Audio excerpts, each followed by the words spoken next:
Yes, hello everyone, welcome back to the channel. Brad McKinnon here. Today's video we are doing something a bit different. We are setting up a plaster cornice or coving bench. Now you might never have heard of this, or if you're a professional there might be a different way you do it. You might learn something here by watching this video, but I'll show you how I set up my cornice bench for cutting, and just makes life a lot easier. This is sort of when I'm doing full houses or quite a bit of work. Most of the time if I'm doing a little patch or something I might just cut on the floor real fast, but it's nice to have something at a workable height where you're not bending over all the time if you're doing a lot. So I had a couple of saw stools and I'm just using an old plank for my workbench or my cutting bench. This plank here is probably about 35 years old. This was my dad's old plank which he used to stand on. Talking of old things, check this bad boy out. This is an old sawhorse. This was also my dad's. He was in the trade most of his life, and it's where I learnt my apprenticeship. But this little saw stool I think he made himself. Still got the old nails in it, still working, I still use it every day. Yeah, great little stool just for reaching the ceilings. Shout out to Dad, Rod McKinnon, if you're watching. But also got my cutting bench. I used to also like to use a bit of 3x2 just to put my cove or cornice on for when I butter it up, and that works really well as well. So now I've just got a few little offcuts of architrave or skirting which I like to screw onto the back of the cutting board, and that's going to hold the plaster cornice or coving up while I'm cutting it. I'm going to cut by hand. You can use a miter box by all means, but I like to cut by hand, and I'll show you how I do that.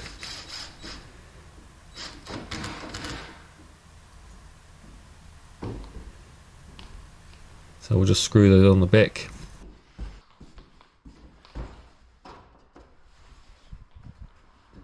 We'll just check out our measurements. Normally that's a BR5 cornice. If you go on to wherever you got the cornice from, the website should show you where it sits on the wall and the ceiling. That one there you might not have seen. It was a 80mm on the ceiling and 73mm on the wall. But if you don't have those measurements, I'll show you how to get those. And what we're going to do is we're going to cut a little piece off to start with.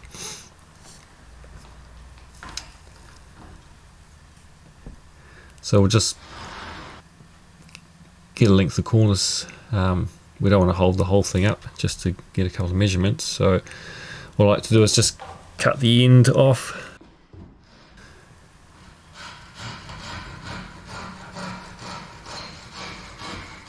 And what we're going to do is we're going to hold it up, and we're just going to mark the top and the bottom. But again, yeah, we cut our cornice upside down. That's how we cut our mitres.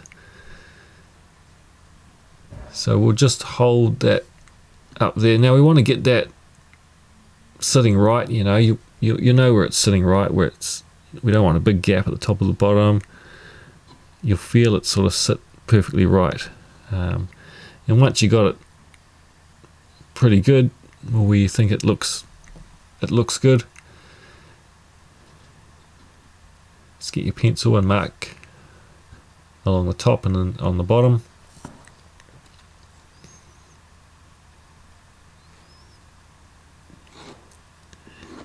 And those will be our, well, and then we'll measure them. So the wall measurement there was 73mm, and the ceiling was 80mm, and that's exactly what it was on the diagram on the manufacturer's website. So that measurement there, 80mm on the ceiling, that's going to be our mitre cuts for our 90 degrees. And then the 73mm on the wall, that's going to be we were going to mark our wall right around the room so we know where we're going to sit the cornice. So because we're putting the cornice upside down, I'm going to measure 80 millimeters on my plank there. So basically by turning that cornice upside down, that plank becomes a ceiling, and those little skirtings I've stuck on the back there become the wall. So I hope that makes sense to you. So it's pretty much exactly how the cornice is going to sit upside down.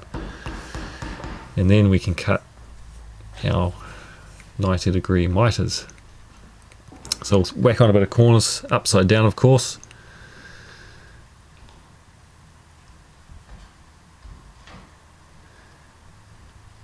Now, if you're using jib Cove, it normally says on the back of the Cove what the measurements are. So jib Cove normally comes in 3 sizes: 55mm, 75mm and 90mm.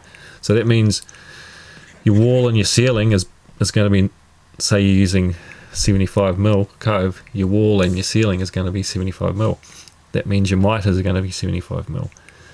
So you don't need to work out where it sits and mark the top and bottom and get your measurements, because you already know. But with Plaster Cornice, it's different on the wall and the ceiling. The ceiling is normally the bigger measurements,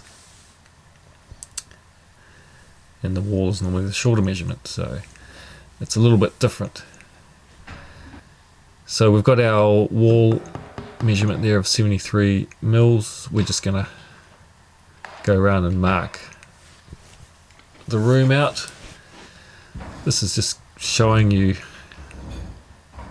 quickly how I do it, and then I ping a line with the chalk line. So that's where when we butter up our cornice, we go and whack it up. That's where it's going to sit on that line. So we'll just measure this first piece, and I'll show you how I cut the mitres real quickly. So 2 meters. So we're just taking that first 3 meters. Measurement there of that piece of cornice. Always take my time measuring cornice, because it's pretty expensive these days. 3 meters, 332 mils. Always like to double check it. Now cutting the mitre, we're just going to start back a bit from the end where it's a bit nice. And remember, 80 mils on the ceiling, that's our mitre cut. So we've made a mark and we've measured back 80 mil, and then we're just going to square that off.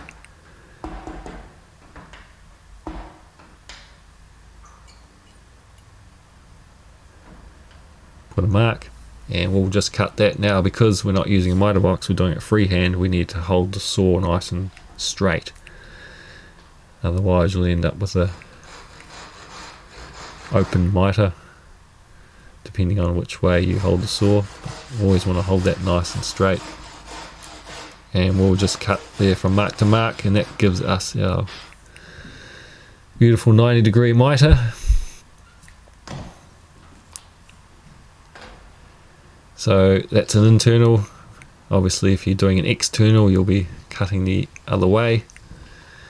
And then we'll measure our 3332, I think it was, put a mark, and again we'll do the same thing. First we'll double check that measurement.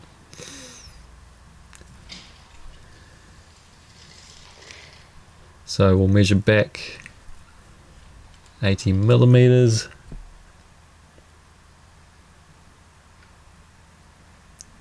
Square it off, and we'll cut that mitre. Now just remember, if you want to see how I install Plaster Cornice, I've got 2 other videos on my channel. One's called How to Install Plaster Cornice. There's a complete step-by-step guide. The other one is the complete Plaster Cornice Coving patching guide, where I just patch a bit of cornice, a couple of little pieces.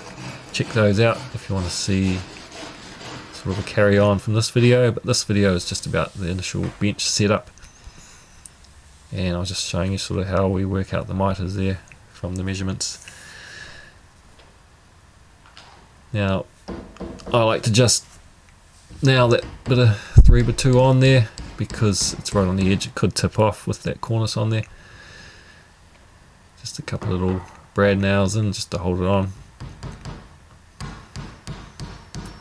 And then we'll just flip that cornice over. Now I'm using a 3x2 because if I'm using a small cove, I can actually set it up on the edge, and the cove sits better on that. But with the bigger cornice, it sits better this way. And then we can butter up nice and easy with the trowel. I hope you enjoyed that one, guys. It's something a bit different. How I set my cornice bench up. Remember, hit subscribe if you like these videos. It really helps me out. Thanks for watching. See you on the next one.